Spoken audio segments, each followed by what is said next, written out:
The hotel manager called and said, "Ma'am, there's been a mistake. Your husband checked in yesterday under your name with a young woman. Your son asked me to keep it a secret." I replied, "That's impossible. He's at home with the grandkids." His voice trembled. "Please, come to the front desk immediately. That's not even the worst part." Dear listeners, I am glad to welcome you. If this story touches the strings of your soul, please support our channel. Subscribe, hit the like button, and be sure to write in the comments which state or country you are listening from. I'm always interested to know how far my words travel. And now, enjoy the listening. The heat was disrespectful. The air at the lake house was thick and sticky, heavy with the scent of overripe peaches falling into the tall grass, and the sweet, cloying aroma of the peach preserves I was boiling in a massive pot on the screened-in porch. Somewhere deep in the yard, I could hear the shrieks of my grandsons, 5-year-old Malik and 7-year-old Trey. They were tearing through the grass like two little hurricanes, destroying everything in their path. I felt exhaustion settling into my spine like heavy lead. I stood at the stove, stirring the bubbling brew with a wooden spoon. The muscles in my back ached. At 64, I still held my posture. It was a habit developed over years of working in the district attorney's office, where any sign of weakness could be taken as an invitation to attack. But today, that armor felt heavy. The morning had started with a whirlwind. Kendrick, my son, had flown into the house, flashing that $1,000,000 smile he always used to disarm me. The smile for which I had too often forgiven mediocre grades in school, failed exams in college, and later the endless requests for small loans for his genius business ideas.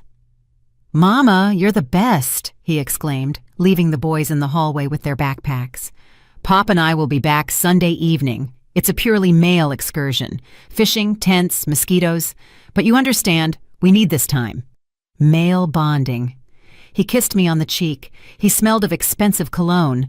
Oud wood, I recognized it. Far too sharp and pricey for a fishing trip to the creek. I noted it then, just as I used to note evidence in old cases, but I immediately pushed the thought away. Reginald, my husband, had been complaining about his heart lately, about his nerves, about how I crushed him with my authority. If fishing with his son would help him feel better, let them go. I took on the grandkids, the lake house, the preserves, and the familiar role of the foundation upon which this shaky house rested. Now by mid-afternoon, the house had turned into a battlefield. A box of Legos was scattered across the living room floor. In the kitchen, a puddle of spilled juice spread across the tile. I wiped my forehead with my forearm. The silence of the DA's office seemed like an unattainable dream right now. There was order there. There were rules. Here, chaos reigned, and I was obligated to organize it because there was no one else. All my life, I had been the fixer, the one who pays the bills, the one who turns a blind eye to the little things to preserve the main thing. The phone rang sharply, slicing through the thick country air. I sighed, turned down the heat under the pot, and went into the living room. The name Kwame Jeffries flashed on the screen. My heart skipped a beat. Kwame didn't call me just to chat. He was the general manager of the Royal Palm Hotel, the best in his field, a man of impeccable composure. 10 years ago, I had pulled him out of a case stitched together with white threads by corrupt investigators. He was innocent, and I proved it, risking my own career. Since then, he sent me cards for Christmas and Juneteenth, but he never called on a Saturday afternoon. I pressed the answer button. "I'm listening, Kwame." "Bernadine? Mrs. Vance?"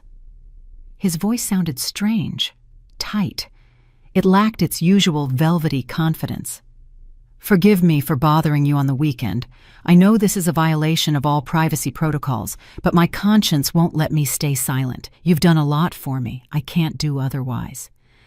I felt a cold knot tighten in my stomach, a familiar feeling, the harbinger of trouble. The prosecutor's instinct woke up instantly, pushing the fatigue into the background. "Speak, Kwame, clearly and to the point." "Your husband, Reginald Vance. He is here, at the Royal Palm." I involuntarily chuckled, looking out the window at the overgrown garden. "Absurd. Kwame, you're mistaken. Reginald is fishing with my son. They left for the lake this morning. It must be someone who looks like him." "Bernadine," he interrupted, and in that boldness there was so much anxiety that I fell silent. "He checked into the presidential suite half an hour ago. The registration was made under your passport, or rather, using your passport data." I froze. The room became very quiet. Only the ticking of the old wall clock marked the seconds. "What do you mean, under my passport? I'm here, Kwame, and my ID is in my purse." "He's not alone," Kwame continued, ignoring my objection. "There's a woman with him, young. At first I thought... Forgive me. I thought it was you when I saw them from the back in the lobby. She's wearing your coat, that camel-colored cashmere one you wore to the mayor's gala last year, and she carries herself... She's copying your walk." The world tilted. The camel coat was hanging in the closet at our city apartment. Only I, Reginald, and Kendrick had keys to that apartment. This is some kind of joke. My voice turned icy. Reginald decided to throw a masquerade party? "If only," Kwame exhaled. "Bernadine, this isn't just an affair. 10 minutes ago, Kendrick called my personal number." "Kendrick? My son is there too?" "He's waiting in the parking deck. He called and offered me money, a very large sum, to turn off the surveillance cameras on the 4th floor and wipe the recordings for the last hour. He said, 'The old lady won't find out anyway. She's at the country house messing with the kids, and we need to sign some papers without witnesses.'" At that moment, I heard something crash in the kitchen. It sounded like the grandsons had reached the cookie jar, but I didn't move.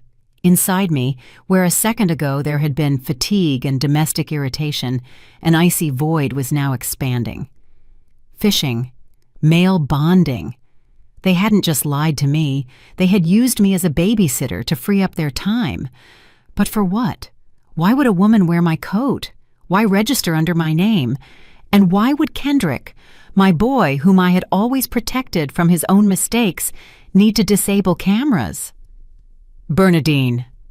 Kwame's voice became firmer. "You need to come immediately. What is happening in that suite isn't a romantic rendezvous. I see them on the monitors. You have to see this." I looked at my reflection in the hallway mirror. Gray hair pulled back in a messy bun. A house dress, face without makeup. Just a regular grandmother. An old workhorse, as Reginald liked to joke when he thought I couldn't hear. I straightened my spine. The fatigue vanished. Its place was taken by a cold, calculating rage.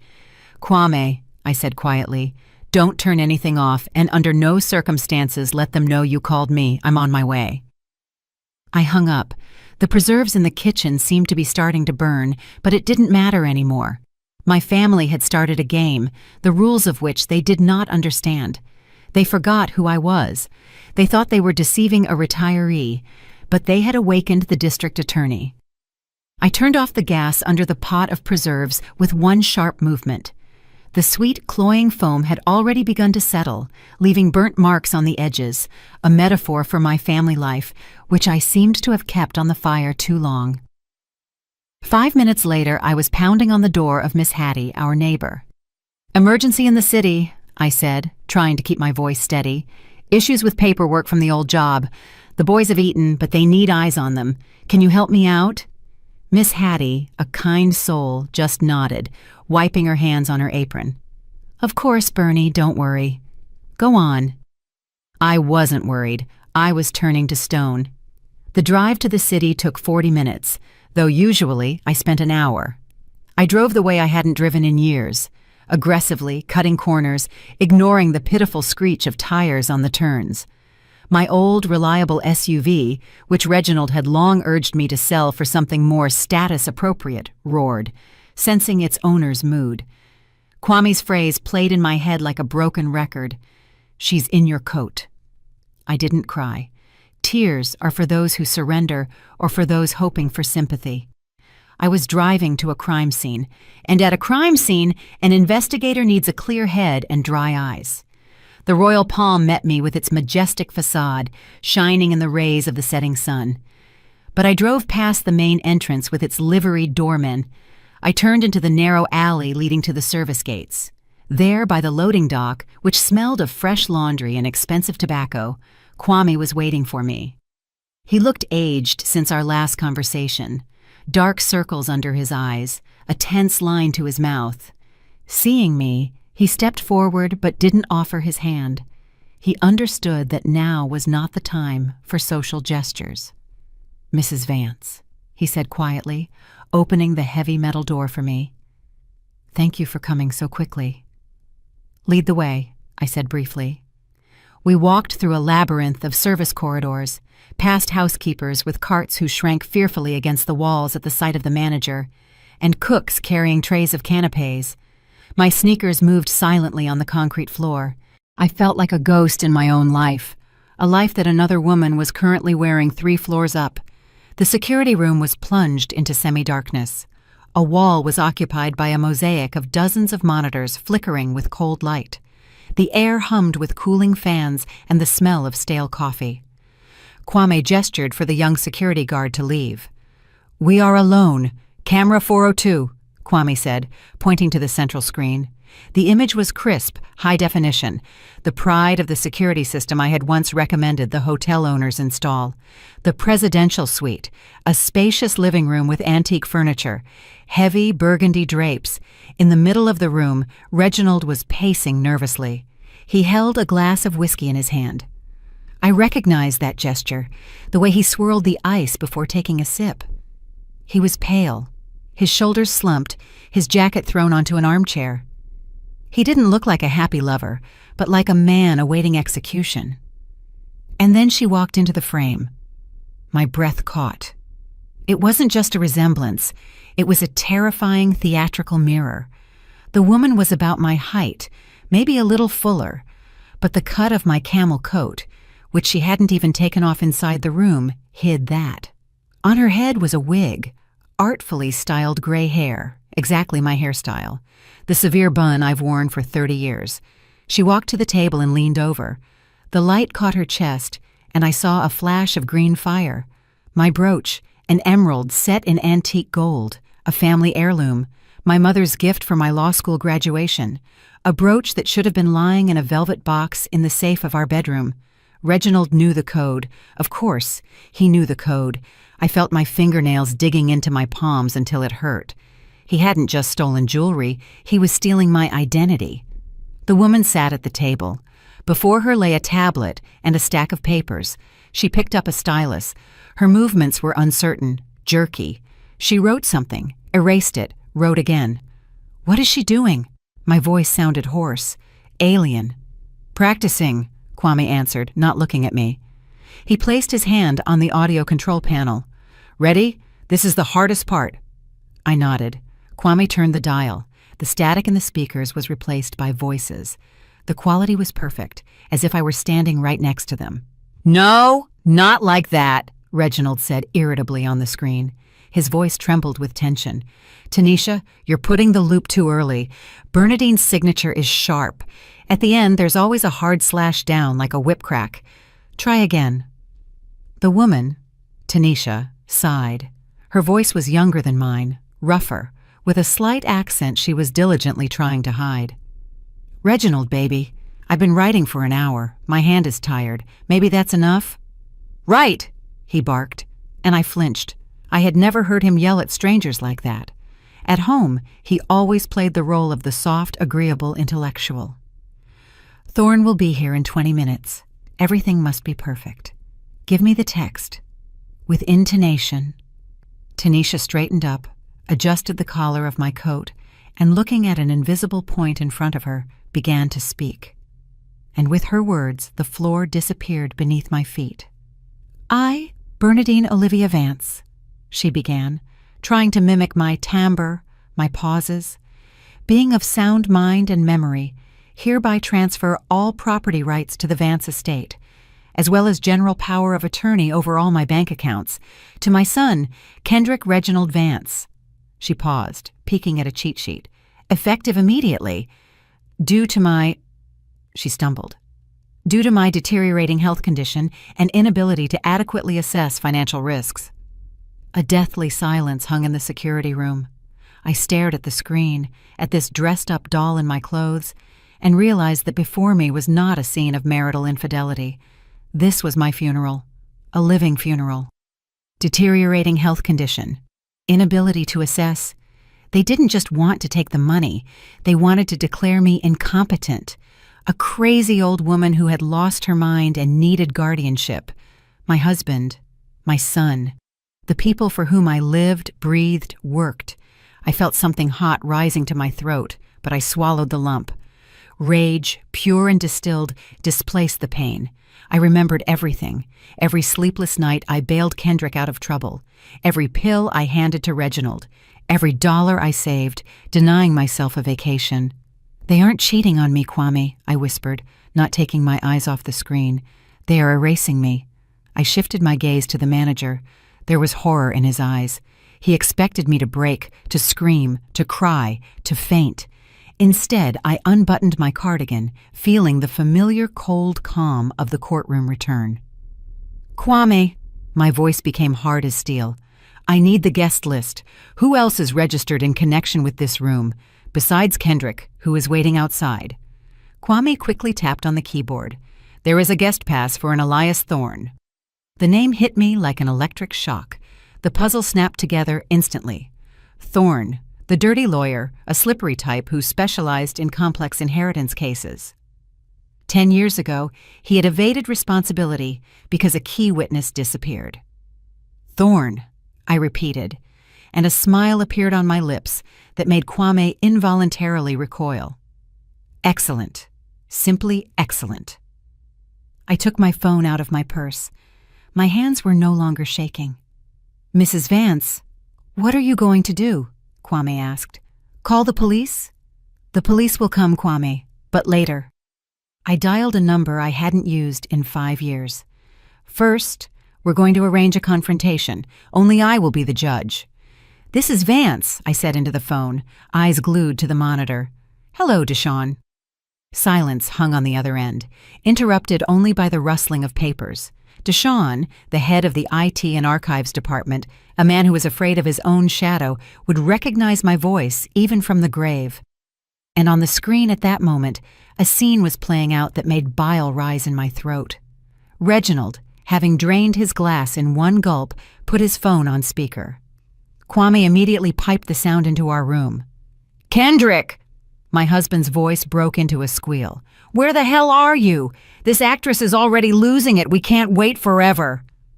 From the speakers came the velvety, lazy laugh of my son, the same laugh he used 3 months ago to beg me for money to pay off yet another loan. "Pop, relax." Kendrick's voice sounded smug. Background street noise hummed. "Thorne and I are already parking. Don't stress, we have a wagon load of time." "A wagon load?" Tanisha intervened capriciously. She sat at the table, tugging at the edge of the wig, which was apparently starting to chafe. "What if your mother calls or, God forbid, decides to come back to the city?" Kendrick laughed louder.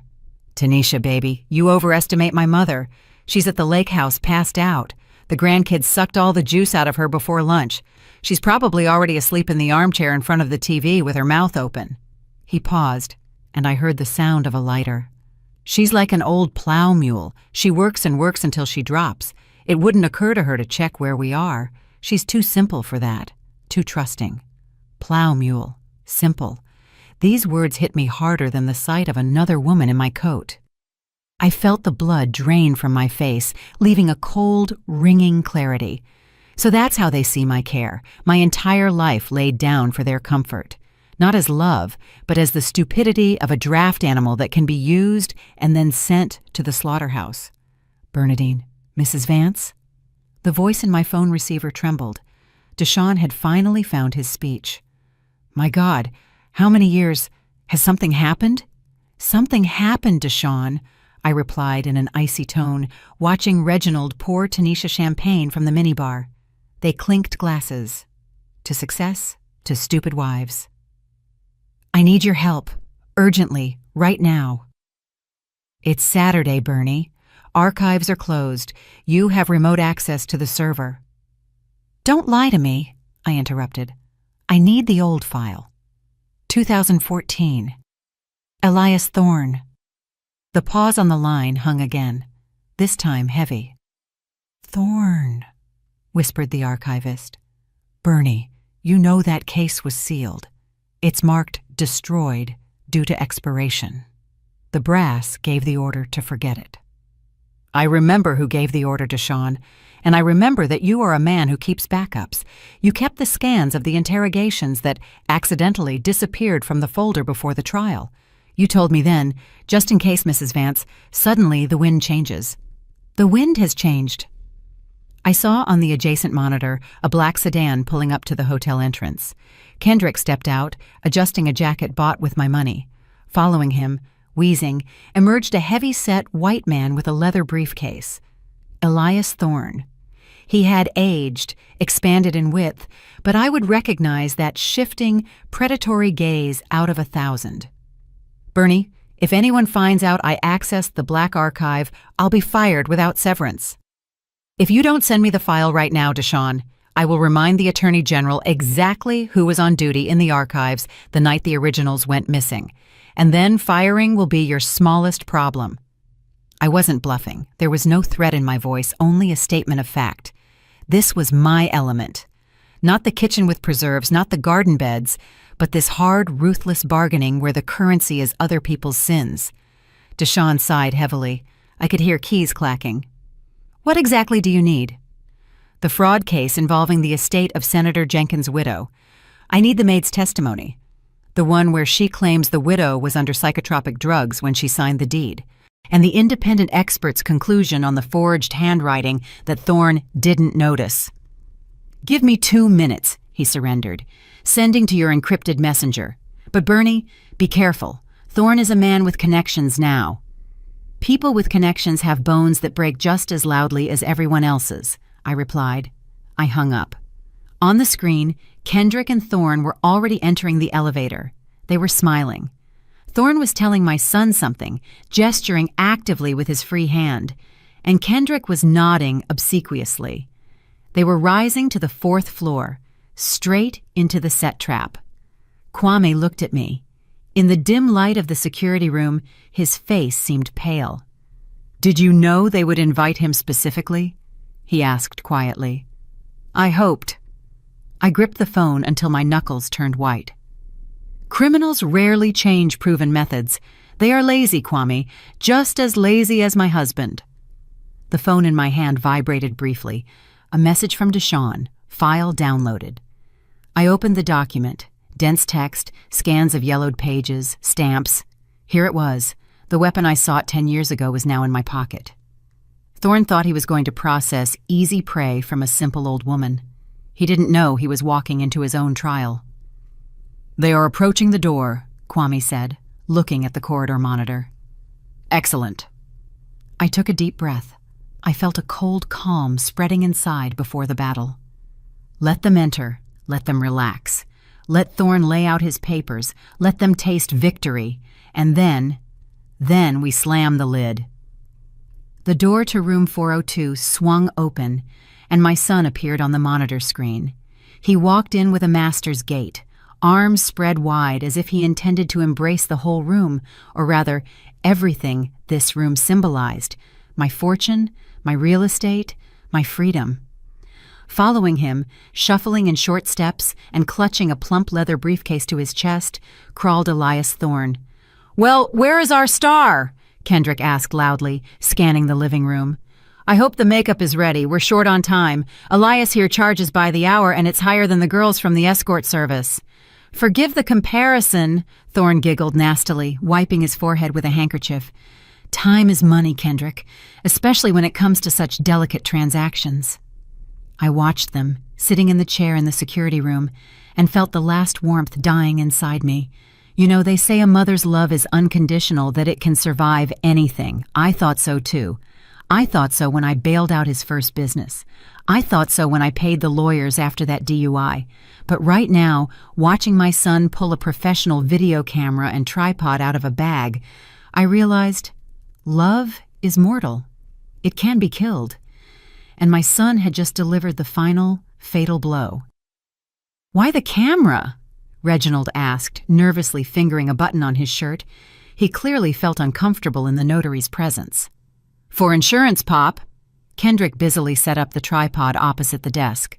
"Thorne will certify the signature. That goes without saying. But when, Mother realizes and tries to challenge the deal in court, claiming she didn't sign or was incompetent, we'll release the video." He walked over to Tanisha, who was sitting at the table in my coat, and roughly turned her head so her face was in the shadow of the floor lamp. Like that. The light falls from behind. You can see the silhouette, see the coat, see the gray hair, see that damn brooch, but you can't make out the face. Perfect. "Genius," purred Thorne, laying out papers on the table. Official letterheads, deed of gift, general power of attorney, declaration of voluntary relinquishment of capacity in favor of a guardian. The judge will see a familiar silhouette, your signature style, hear your voice. No expertise will dig underneath it.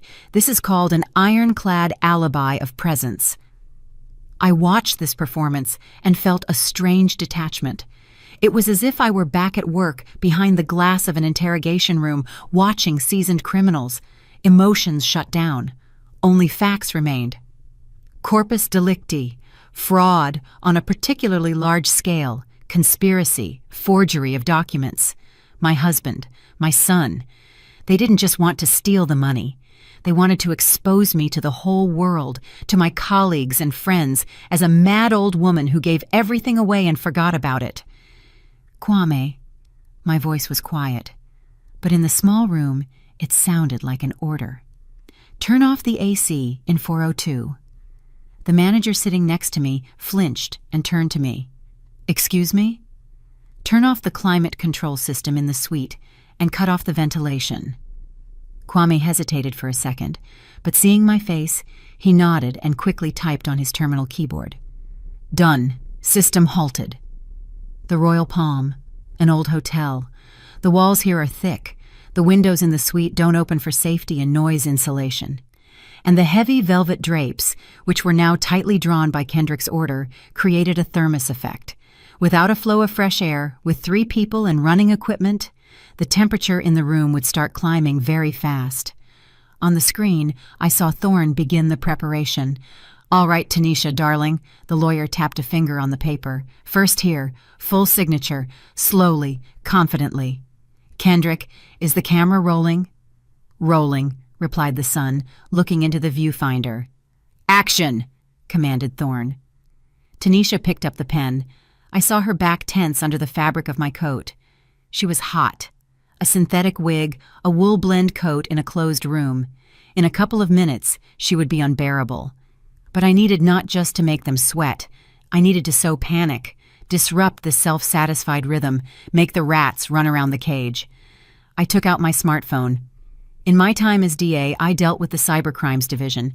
I knew how notification systems worked, and I still had a few specific apps our experts used for testing security systems, or let's be frank, for creating controlled provocations. I opened a spoofing app.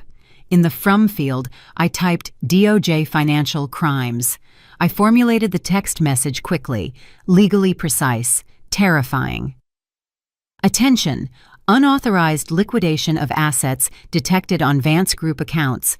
Red code algorithm triggered. Biometric confirmation of owner identity required immediately. Financial monitoring. Task force dispatched to location. I selected Reginald's number in the contact list. My finger hovered over the send button.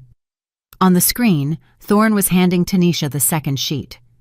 "Excellent. Now the power of attorney for the accounts." I pressed the button. 1 second, 2. In the suite, on the table next to the bottle of champagne, Reginald's phone beeped piercingly. It was an unusual ringtone, a harsh, alarming signal I had set for him for emergency alerts a year ago. Reginald jumped, nearly knocking over his glass. "Who is that now?" Kendrick threw out irritably, not looking up from the camera. "Pop, silence that thing. We're recording audio." Reginald reached for the phone with a trembling hand. He brought the screen to his eyes, squinting. I saw the color instantly drain from his face, turning it gray like cigarette ash. "Kendrick!" he wheezed. Kendrick, stop! Wait! What is it? The son impatiently waved his hand. Tanisha, keep going. Don't stop. Stop! Reginald screamed so loud that Tanisha dropped the pen. He jumped up, knocking over his chair. In the stuffy room, where the air was already becoming heavy and stale, his panic was almost tangible. Read this! He shoved the phone under his son's nose. Department of Justice. They're writing about a red code. A task force has been dispatched. Kendrick snatched the phone. I saw his eyes darting, reading the lines. Thorne, sensing something was wrong, stopped smiling and craned his neck, trying to peek at the screen. What task force? The lawyer squealed, his voice cracking. Kendrick, you said the accounts were clean. You said the old lady didn't put any blocks on them. I don't know. Kendrick looked bewildered. Sweat broke out on his temples. The heat in the room was starting to act in unison with the fear. Maybe it's spam, a mistake? What the hell kind of mistake? Roared Reginald. It says biometric confirmation. They know it's not her. Calm down, barked Kendrick, though his own hands were shaking. Thorne, what does this mean? Thorne was no longer looking at the papers. He was looking at the door. He began frantically gathering documents back into his briefcase. It means, gentlemen, that the financial monitoring system triggered on large transactions. If the feds are coming, I'm not part of this. I warned you. Sit down. Kendrick shoved the lawyer back into the chair. Nobody is going anywhere. We haven't transferred anything yet. We're only signing papers. It's hot, groaned Tanisha, pulling at the wig. Underneath, her hair was wet with sweat. I can't breathe in here. Why is it so hot? I can't work like this. My mascara is running. Put the wig back on, you fool, screamed Reginald at her. We could be raided any minute. Chaos. I watched them and felt a cold satisfaction. They were scurrying around the luxurious suite like roaches when the kitchen light is suddenly turned on. The air conditioner was silent. The air grew thicker. Fear mixed with humidity stripped them of the ability to think logically. They didn't think to check the number the text came from. They didn't think to call the bank. Their conscience was so unclean that they believed in punishment instantly. Kwame, I said, rising from the chair. Prepare the cart. The manager looked at me with awe. You're going in there? Yes. I adjusted my blazer. They are expecting a task force. They'll get one. Only instead of SWAT, someone scarier is coming to them. Who? He asked automatically. I smiled, but my eyes remained icy. A scorned wife. I took a seat in the massive leather chair in the manager's office. It was cool here, smelling of expensive wood polish and that sterile silence that only exists in centers of decision-making. Before me stood a tablet, its camera aimed directly at my face. On the adjacent monitor, I saw what was happening a floor above, in the stifling hell of room 402. They were rushing. The fear sown by my DOJ message forced them to cast aside caution. Sign faster, damn you, hissed Kendrick, wiping a wet forehead with his shirt sleeve. Thorne, where is the seal? Stamp it as soon as she finishes the slash. Tanisha, my pathetic copy, sat hunched over the table. The wig had slid to the side, revealing a strip of her own dark hair, but no one noticed. Sweat flowed down her neck, soaking into the collar of my favorite cashmere coat. It hurt to see this. Not because of the coat, of course, but because of how cheaply they priced my life, turning it into this sweaty, fussy circus. My hand is shaking, she whined. I can't make the V. My fingers are slipping. Screw the V, roared Reginald. He paced the room, constantly glancing at his phone, expecting a call from mythical federal agents. If it looks similar, fine. The main thing is to notarize it. At that moment, there was a knock on the door of the suite. The sound wasn't loud, polite, but in the tense silence, it sounded like a gunshot. Everyone froze. Reginald pressed himself into the back of the sofa. Thorne clutched the briefcase to his stomach like a shield. Kendrick froze with his hand raised. Who is it? My son asked hoarsely. From the hallway came Kwame's calm, velvet voice. "Room service, a compliment from the establishment for our special guests." Kendrick exhaled, and his shoulders dropped. "It's just service, Pop. Calm down." He stepped toward the door. "We don't need anything. Leave it at the threshold. We're busy." "I beg your pardon," Kwame answered persistently, but softly through the door.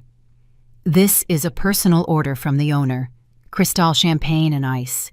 Given the temperature in the room, I think you need this." The word ice acted magically. In the stifling heat I had arranged for them, thirst was stronger than fear. Kendrick, cursing, unlocked the lock and opened the door slightly. Kwame entered smoothly, pushing a serving cart covered with a snowy white tablecloth before him. On it towered a silver dish covered by a huge dome, a cloche. The shine of the metal was blinding in the semi-darkness of the room. "Faster!" Kendrick snapped, blocking Kwame from going further into the living room. "Leave it and get out. We are busy." "Of course." Kwame stopped the cart right in the center of the room, opposite the table where Tanisha sat, and the sofa where Reginald shook. "Just allow me to present," the chef insisted. In my office, I pressed the broadcast button. The green light of the camera on my tablet lit up. On the monitor screen, I saw Kwame grasp the handle of the silver dome with the theatrical grace of a magician. Thorne craned his neck, expecting to see caviar or fruit. Reginald licked his lips greedily. Kwame lifted the lid with a sharp movement. Underneath, there was no ice, no champagne, no appetizers. On the white napkin stood a black tablet on a stand. Its screen flared to life, and in the gloom of the suite, my face appeared. Close up, calm, without a shadow of a smile, with that very expression my subordinates in the DA's office called the Medusa stare. Silence hung in the room, denser and heavier than the humidity. It rang in the ears. I held the pause, gave them a second to realize, gave them time for their brains to try to find a rational explanation and fail. "That slash looks a little uncertain, darling," I said into the microphone. My voice, amplified by the tablet speakers, filled room 402, bouncing off the walls. It sounded everywhere. "Perhaps you should let the actual owner of the hand give it a try." The effect was instantaneous and devastating. Kendrick staggered as if he'd taken a physical blow to the chest. Blood drained from his face so rapidly his skin turned the color of that starched tablecloth on the cart. He opened his mouth, but made no sound, just a pathetic wheeze. Reginald, my husband with whom I had lived for 40 years, dropped the glass of whiskey. Heavy crystal hit the parquet but didn't break. It rolled across the floor with a dull thud, splashing amber liquid. He looked at the tablet screen with animal terror, not with remorse, but with the terror of a trapped beast. Tanisha shrieked, threw down the pen, and jumped up from the chair, knocking it over. She backed away to the wall, covering her face with her hands, as if my voice could hit her. Thorne woke up first. The rat's instinct for self-preservation worked faster than human shock. "Set up!" he squealed, grabbing his briefcase. "This is entrapment! I have nothing to do with this! I'm just a consultant!" He lunged for the door, shoving past the frozen Kendrick. His eyes darted. He already saw himself free, in the corridor, running down the stairs, away from this cursed hotel. He grabbed the door handle and yanked it down with force. The door didn't budge. Thorne yanked again, putting his whole body weight into it. Nothing. I, sitting in the office, placed my finger on the touch panel controlling the hotel's security system. The lock icon on room 402 glowed red. Perimeter lockdown active. "Don't bother, Mr. Thorne," I said, watching him panic and pound his fist on the wood. "The electronic locks at the Royal Palm are Swiss. They are more reliable than your professional ethics." The click of the lock sounded like the final bang of a judge's gavel. The mousetrap had slammed shut, and we remained in it, me as the observer and they as my prisoners. Only now, the walls of this cell weren't closing in around me. I took the master key from Kwame's desk without saying a word. His fingers uncurled, releasing the white plastic as if it were a detonator. Don't turn off the recording. I threw over my shoulder, walking out of the cool office into the corridor. The path to the elevator took 40 seconds. The ride to the 4th floor, another 30. I counted to myself, synchronizing my breathing with the rhythm of my steps. It was an old habit before entering the courtroom. Leave everything superfluous outside the door. Turn into a function, into the law-made flesh. The 4th floor corridor met me with silence. Thick carpeting muffled the sounds of my steps, but I felt the air here was electrified with fear leaking from under the door of room 402. I tapped the card to the lock. The diode blinked green, and the mechanism clicked, granting access. I pushed the door and walked in. The first thing that hit me was the smell. A mix of expensive perfume, spilled alcohol, and the sharp, sour scent of human sweat that always accompanies panic. It was stifling in the suite, like a sauna. The heavy burgundy curtains were tightly drawn, cutting off the world outside. A silent tableau froze in the room. Kendrick stood by the wall, breathing heavily. Red splotches covered his face. Reginald sat on the sofa, clutching his head in his hands, rocking from side to side. Tanisha, huddled in a ball in the corner, looked at me with wide eyes that held nothing but the desire to disappear. I didn't look at my husband. I didn't dignify my son with a glance. For me, they didn't exist right now. My focus was on one target, the professional who should have known better. I walked across the room straight to Elias Thorne. My heels clicked on the parquet inset of the floor rhythmically and hard, like metronome beats. The lawyer backed away, his hips bumping into the writing desk. He clutched the briefcase to his chest like a life preserver. But seeing my eyes, he understood. He was drowning. "Mrs. Vance," he began, his voice breaking into falsetto.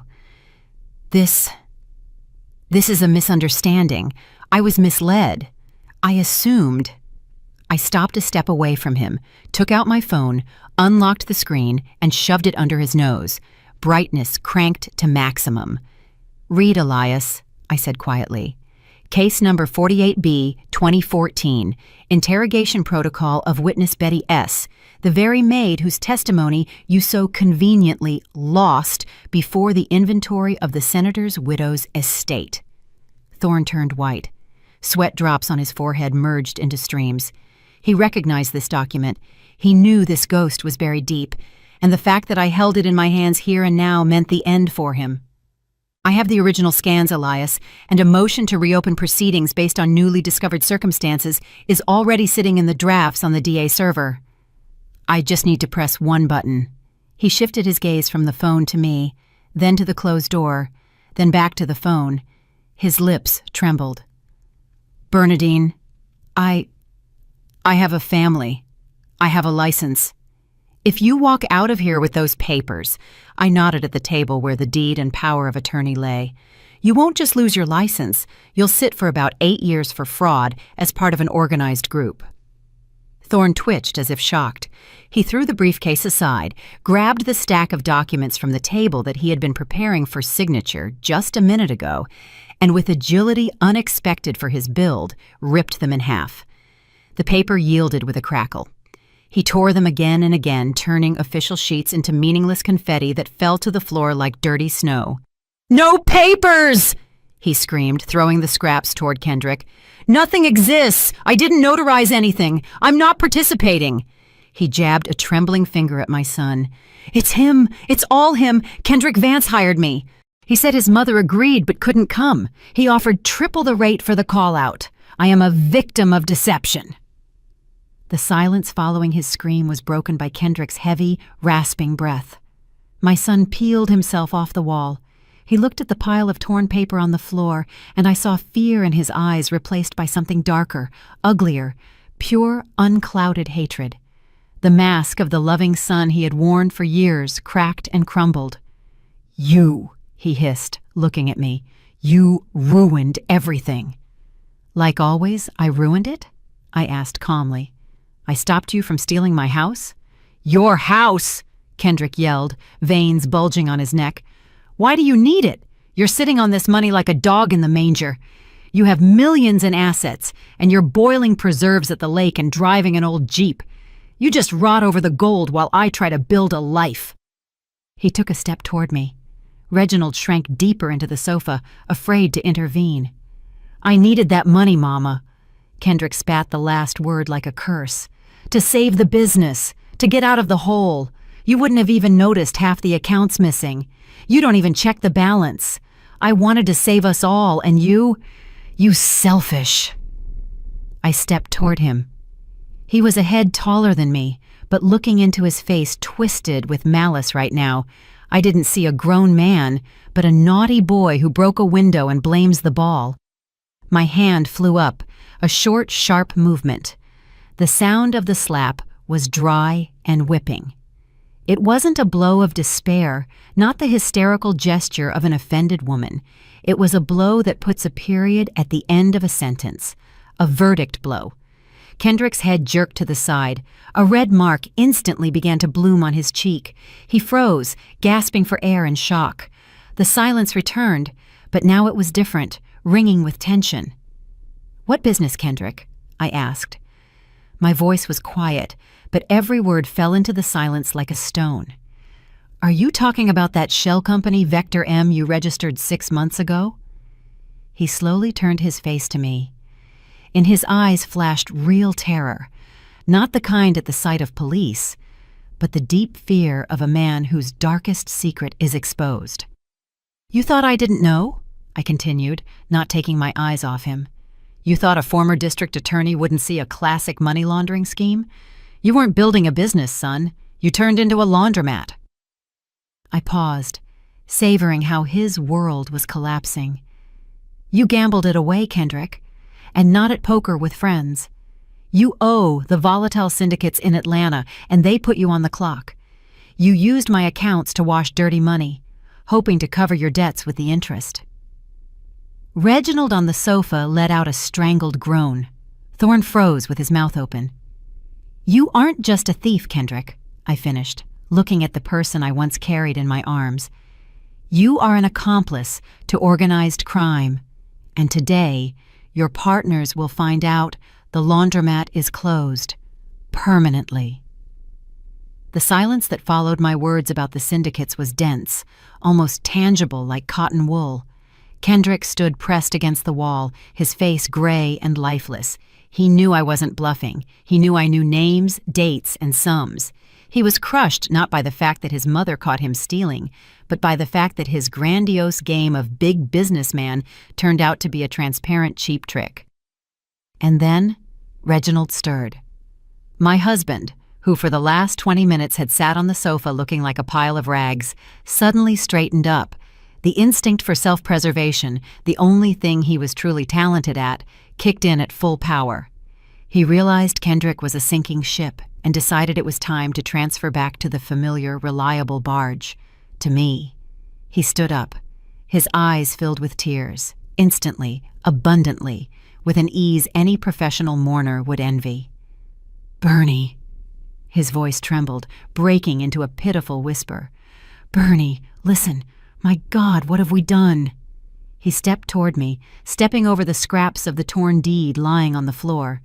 He walked toward me like a beaten dog, tail tucked, but looking up with hope. "It's all him." Reginald pointed a finger toward Kendrick, not even looking at his son. "He forced me, I swear to you. He said he had debts, that they would kill him. Bernie, you know I'm a weak man. I got scared for the boy. I didn't want to. I thought we would just sign, and then I would have told you everything." He came up close. I smelled his sweat mixed with whiskey fumes, and his habitual cologne with notes of sandalwood, the scent I had inhaled every morning for 40 years. Reginald put his hands on my shoulders, heavy, warm palms, the same hands that once put a ring on my finger, the same hands that held our children in the maternity ward. "Bernie, please." He looked into my eyes, and a tear rolled down his cheek. "We are family. We've lived together all our lives. Don't destroy us. Don't give him to the police. He's our son. Think of the grandkids. How will they grow up knowing their father is in prison and their grandfather is disgraced? We'll leave. We'll forget everything. I will do whatever you say. Just don't ruin—" For a second, just for one short, treacherous second, time stopped. I felt the familiar weight of his hands. It was the weight of habit, the weight of duty.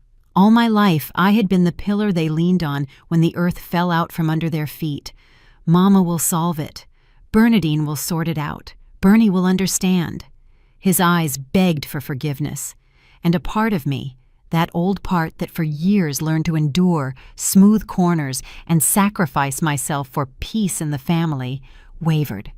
Indeed, how would I explain to the grandkids?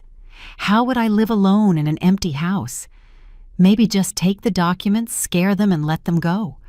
Pretend nothing happened, just to preserve the illusion of a normal life. The room was so quiet, I could hear the blood rushing in my ears. Reginald felt my hesitation. His grip on my shoulders became firmer, more confident. He already saw victory. He knew this button in me, the sacrificial mother button, and he pressed it with all his might. I took a deep breath. The air in the suite was stale, poisoned with lies. And then I looked over his shoulder into the corner of the room. There, pressed against the wall, sat Tanisha. A strange woman in my coat.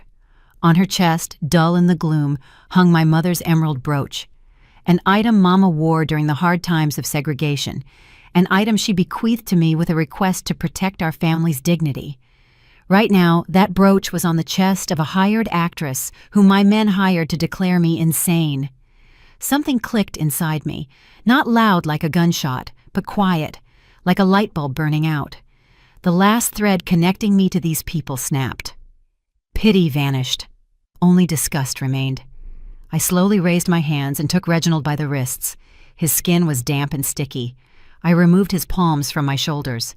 Not with a jerk, but carefully, yet with such irresistible force as one removes dirty laundry from oneself. "Bernie?" He blinked, not understanding. I let go of his hands, and they fell limply to his sides. I took a step back, creating distance. Sanitary distance. "Don't touch me," I said. Quietly, calmly. Reginald froze. The expression of hope on his face began to change to fear. I turned away from him. I no longer looked at my husband or son. I looked at the actress. "You," I said, looking her straight in the eye. Tanisha flinched, pressing into the wallpaper. I didn't know anything. I thought it was a prank," she babbled. "Shut up," I cut her off. "You have a choice, honey. A very simple choice. In 5 minutes, the police will be here. You can go down as an accomplice in an organized group. That's 3 to 7 years in general population. You won't need the coat there. They hand out jumpsuits." She sobbed, covering her mouth with her hand. "Or," I continued, pointing to the table where the remains of the paper and the pen she dropped lay. "You take a clean sheet right now and write a detailed witness statement about who hired you, about exactly what you were asked to do, about how they rehearsed forging the signature, about the fact that Notary Thorne was here." Tanisha nodded so fast, the wig slid sideways again. "I'll write it. I'll write everything. I'll be a witness. I swear." "Write," I ordered. "Name, last name, date, and don't miss a single detail." She rushed to the table, pushing the air with her elbows, grabbed a sheet of paper that miraculously survived Thorne's tantrum, and began to scribble, breaking the pen tip. "Bernie," Reginald called again behind my back. Now there was panic in his voice. "Why does she need to write? We agreed. We are family." I slowly turned to him. At that moment, I felt taller, stronger, more monumental than ever in my life.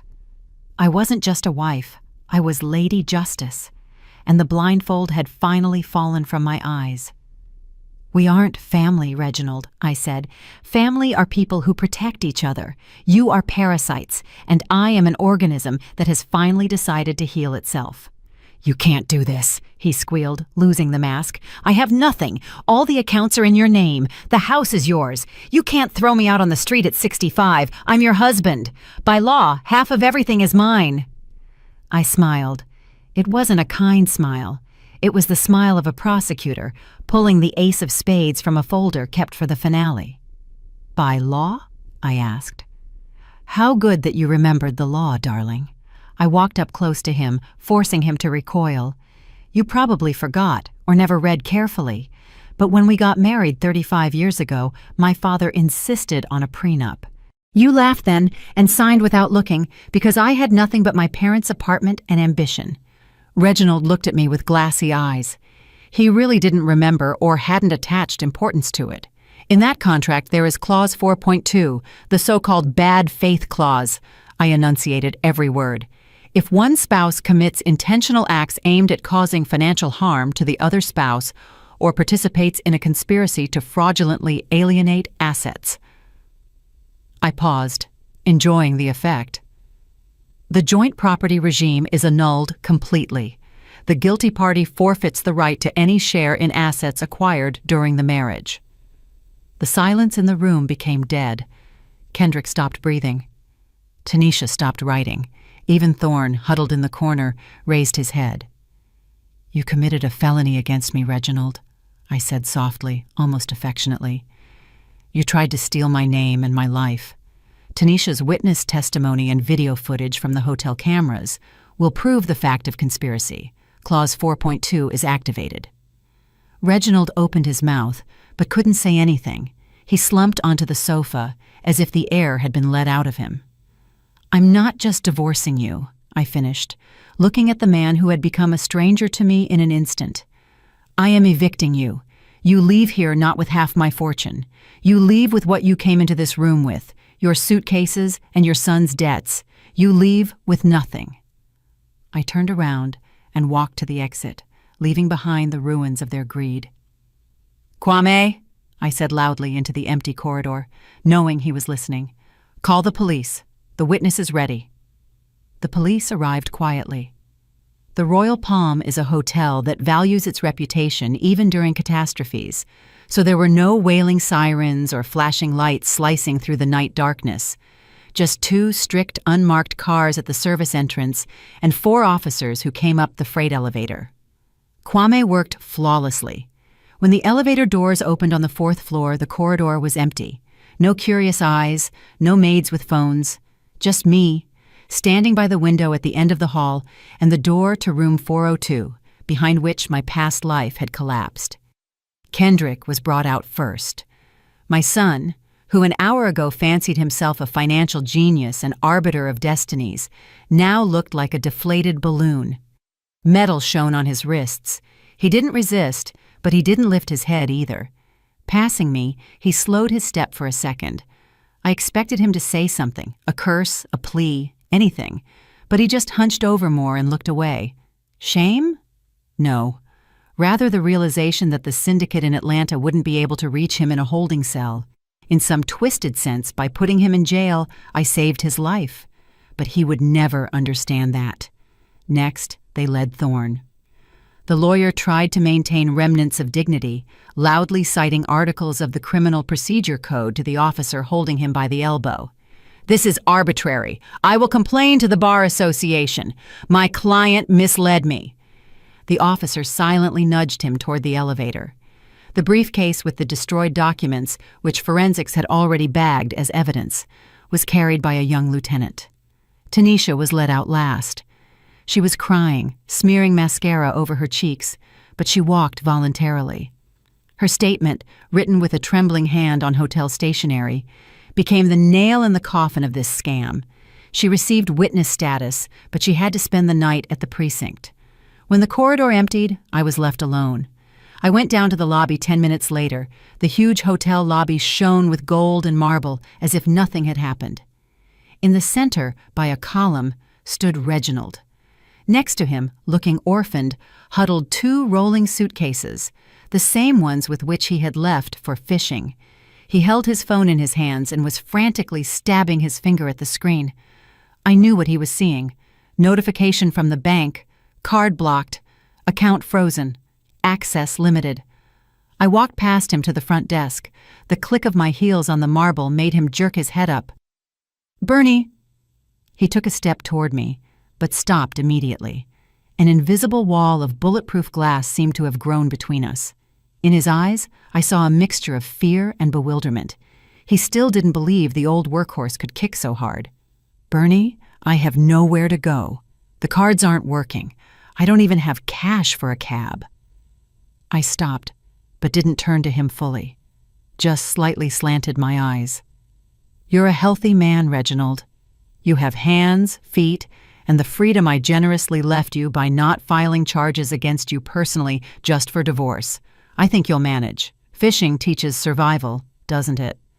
I turned away and approached the high, dark wood counter where Kwame stood. He looked tired, but in his gaze I read deep, respectful awe. Mrs. Vance, he said quietly, the police took them away. The reports were filed in room 402. Our cleaning crew is working now, clearing the traces. Thank you, Kwame. I placed my palm on the cool marble of the counter. I have a request for you. Anything. Process the checkout for room 402 right now. Close that bill. Let it remain in the past, like a bad dream.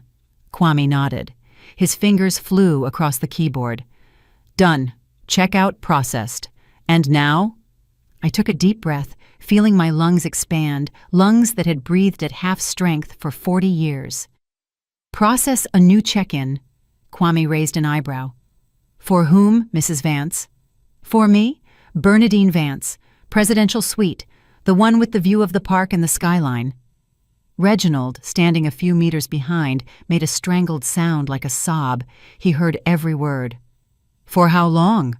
Kwame asked professionally, though the corners of his lips twitched in a smile. For a week, I answered firmly. I believe I've earned a vacation. I've been serving other people's interests for too long, Kwame. It's time to think about my own. I opened my purse and took out an envelope with cash, my personal stash, which I always carried with me for a rainy day. Today, that day had become the brightest of my life. I pulled out several large bills and placed them before the manager. This is for you, Kwame, for loyalty and impeccable service. He wanted to object, but I stopped him with a look. Take it. You saved my life today, literally and figuratively. Thank you, Mrs. Vance. He bowed his head. The key is ready. Shall I escort you? No, I'll walk myself. I need to be alone. And Kwame, yes, send a bottle of champagne to my room, the coldest you have, and fruit. It will be done. Anything else? Yes. I smiled, and for the first time in many years, that smile was absolutely sincere, light, girlish. I have a lot of reading to catch up on. I took a glossy brochure out of the inner pocket of my blazer, which I had kept there for a month, afraid to show my husband. I placed it on the counter and slowly, with relish, smoothed it with my palm so Reginald could see the cover.